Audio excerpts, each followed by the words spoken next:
আমরা ফুলের মতো সুন্দর করে করে তুলেছি। অথচ আজকে পলাশের ডাইনে পায়ে তাকালে আমরা কি দেখি, সেই উন্নত পলাশকে এই আওয়ামী লীগ সরকার লুটপাটের মাধ্যমে একটি ধ্বংসস্তূপে পরিণত করেছে। তারা কি করেছে? উন্নয়নের নামে টাকা বরাদ্দ করেছে, প্রজেক্ট নিয়েছে, সাইনবোর্ড লাগিয়েছে, রাস্তায় কোনো কাজ হয় নাই, মাদ্রাসা মন্দিরে কোনো কাজ হয় নাই। সেই টাকা নিজেদের পকেটে লোপাট করে দিয়ে বিল উঠিয়ে টাকা নিয়ে ছটকে পড়ে।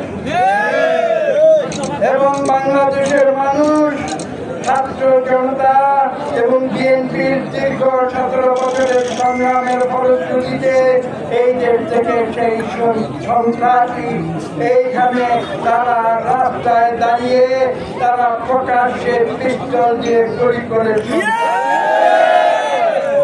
আজকে আমরা তাদের জবাবে বলতে চাই, বিএনপির সন্ত্রাসের রাজনীতিতে বিশ্বাস, আমরা সংগ্রামের রাজনীতিতে বিশ্বাস করি না, আমরা আইনের শাসনে বিশ্বাস করি।